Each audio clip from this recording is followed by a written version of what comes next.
안녕하세요. 산야초나라입니다. 산에 들어왔습니다.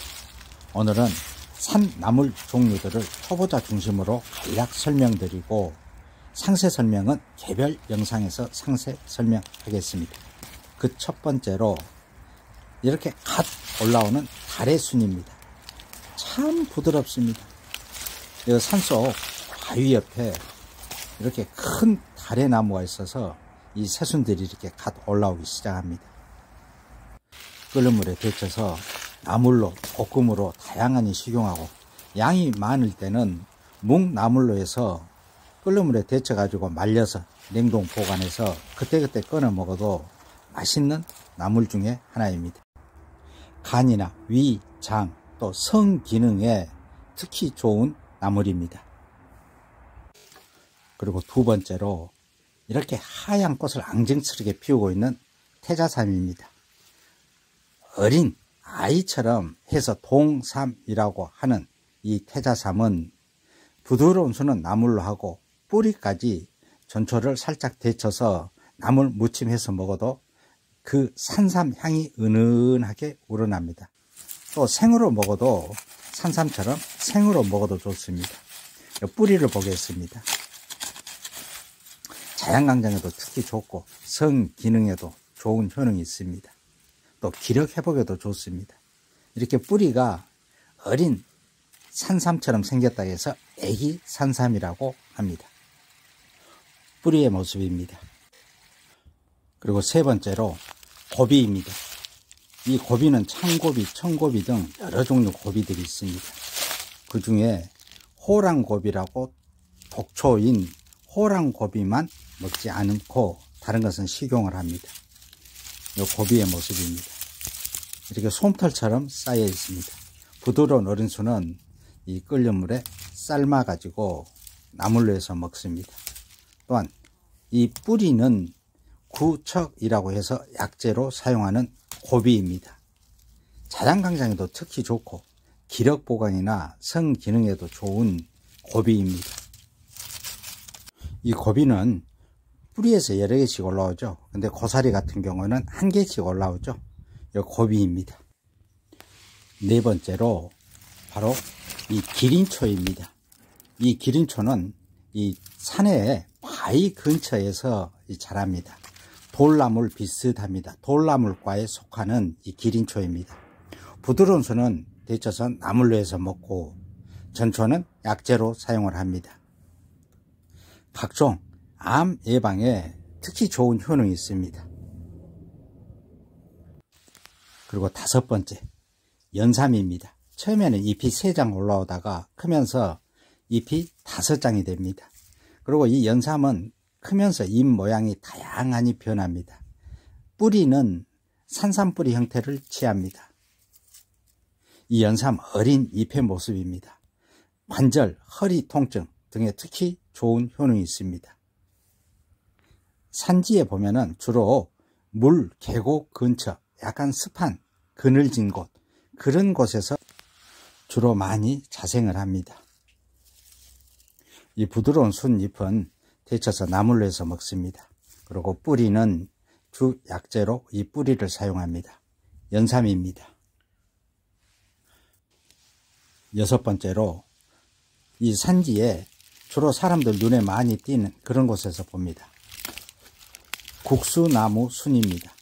이 국수나무는 이 가지를 꺾어보면은 국수 면발처럼 속이 보이죠.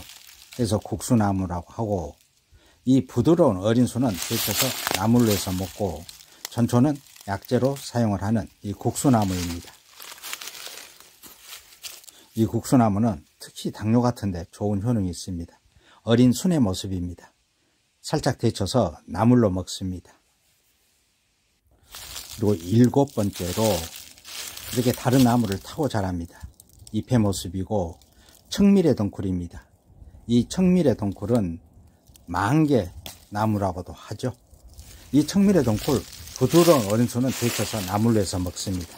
그리고 뿌리는 특히 정력에 좋다는 이 뿌리입니다. 이 뿌리 딱딱한 거 채취해 가지고 잘게 썰어서 말려서 달여서 복용을 합니다. 이 뿌리는 주로 남성들 성기능에 좋다고 많이 알려져 있죠. 바로 청미래 동굴 순입니다. 그리고 여덟 번째로 한 군데 나면 그 주위에 물이 지어서 납니다. 이게 애기날이라고 합니다. 이 애기날이 꽃이 하얗게 앙증스럽게 꽃을 피웁니다. 이제 막 올라온 것이라서 연하게 꽃이 이렇게 망우리져 올라오고 있습니다. 이 애기날이 순, 이 뿌리를 보면은 가른 뿌리를 하고 있습니다. 주로 기력보강이라든가 자양강장 등의 좋은 효능이 있는 애기날입니다. 이 부드러운 순은 나물 위에서 먹고 전초는 약재로 사용을 합니다. 이 꽃의 모습입니다. 아홉 번째로 소나무에서 기생하면서 덩굴로 자라는 송담입니다. 소나무 담쟁이 덩굴이라고 하죠.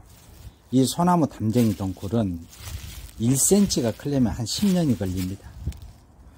그리고 2cm, 3cm 이상은 귀한 약재로 칩니다. 또 이 어린 순은 데쳐서 나물로 해서 먹습니다. 근데 담쟁이 덩굴은 이 소나무에서 나는 것하고 참나무에서 나는 것도 사용을 하나, 바위 위에서 나는 것이라든가 콘크리트 벽 그런 데 것은 독성이 있기 때문에 사용을 하지 않습니다. 그리고 열 번째로 이 물레나무 이제 순이 막 올라오기 시작합니다. 잎이 마준하고 이 물레나무 순 모습입니다. 꽃필 때는 노랗게 꽃을 예쁘게 피우는 이 물레나물은 부드러운 어린 순은 나물로 하고 약재로 사용을 합니다. 산에서 보면은 주로 노랗게 꽃을 많이 피우기도 합니다.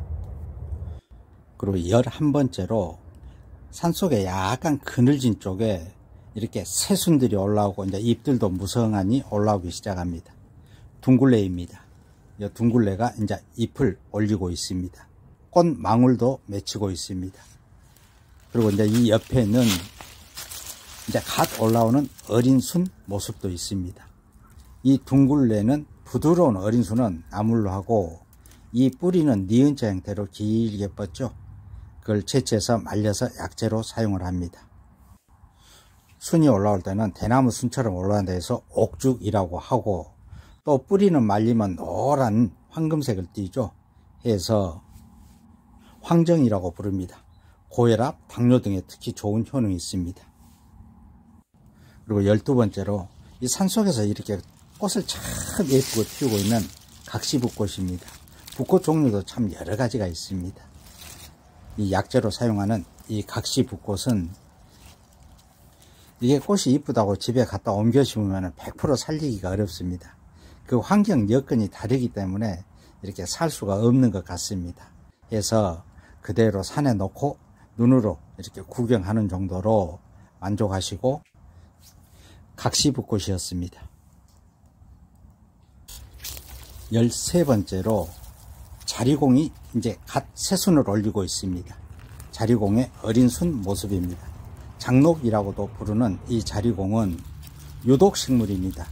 독성이 있으면서도 부드러운 어린 순은 데쳐서 찬물에 하루 정도 우려내서 나물로 해서 먹습니다.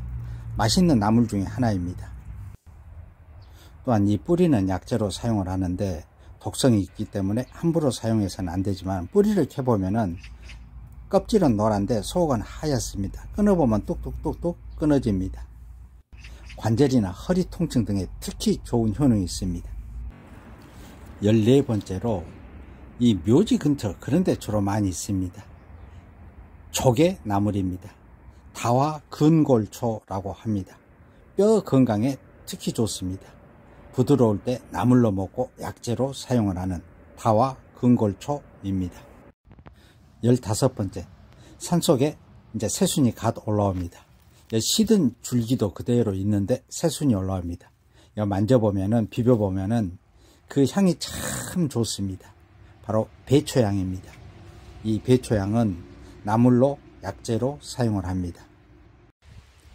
그리고 16번째로 이 산속에 보통 산행길 옆에 눈에 띄는 곳에 주로 많이 있습니다.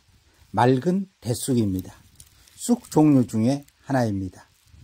잎 끝이 약간 둥근 편인데 아주 길쭉하게 비슷하게 생긴 제비쑥도 있습니다.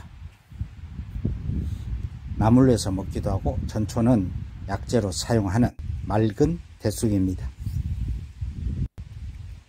그럼 산야초나라는 다음 영상으로 또 찾아뵙겠습니다.